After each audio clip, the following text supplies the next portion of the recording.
সাথী, তুই তো এত কমা ফেস ওয়াশ ইউজ করিসনি। কি ফেস ওয়াশ দিয়েছে কই দেখি। কোথায় আছিস? তাড়াতাড়ি একটু আমার ঘরে আয়। কি হয়েছে? এত ইমার্জেন্সি ডাকলি? তুই জানিস না আমি কি ফেস ওয়াশ ইউজ করি? কেন, ওই ফেস ওয়াশে আবার সমস্যা কি? আমি ওসব কিছু জানিনি, আমাকে এক্ষুনি ফেস ওয়াশ এনে দে। ঠিক আছে। সাথী, তোর কানের দুলগুলো কই? দেখ ওখানে ড্রয়ারে আছে হয়তো। কানের দুলগুলো তো বেশ সুন্দর লাগছে। সুন্দর লাগছে বলি তুই যেন আবার পরে নিসনি। এমনিতেই সাজাতে অনেক দেরি হয়ে গেছে। কি রে, তোর আব্বা আমাকে বিদায় জানাবেনি? বাপ, আমার মেয়েটাকে একটু দেখো। ঘরে একটা এসিও নাই, এত গরমে কি থাকতে পারা যায়? সহ্য। তুমি বসো, আমি পাশের ঘর থেকে একটা টেবিল ফ্যান নিয়ে আসি। থাক, তোমাকে আর দরদ দেখাতে হবে না, আমি আব্বাকে ফোন করছি।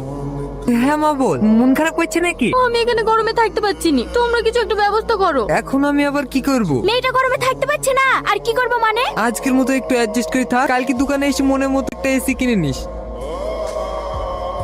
কই তো দেখা হলো, একটু তাড়াতাড়ি কর, এমনিতে অফিসে লেট হয়ে গেছে। হ্যাঁ আব্বা দেখছি। আব্বা, এই এসিটা অনেক ভালো লাগছে, দোকানদারকে এটা বাড়িতে পাঠিয়ে দিতে বলো। ঠিক আছে।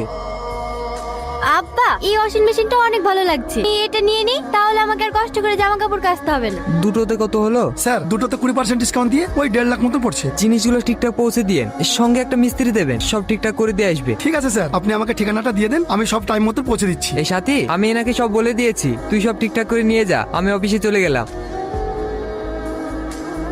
কি অত চিন্তা করছো বলো তো? ও কিছু না, এক গ্লাস পানি নিয়ে এসো, গলাটা যেন কেমন শুকিয়ে যাচ্ছে। আব্বা, তোমার সাথে একটা কথা ছিল। আমার একটু শরীর খারাপ করছে, তোকে একটু পরে ফোন করছি মা। আরে শোনো না, তোমরা যে গাড়িটা দিয়েছো ওটা আমার ভালো লাগছে না। হ্যাঁ, 3 লাখ টাকা দাও, একটা নতুন বাইক নেব।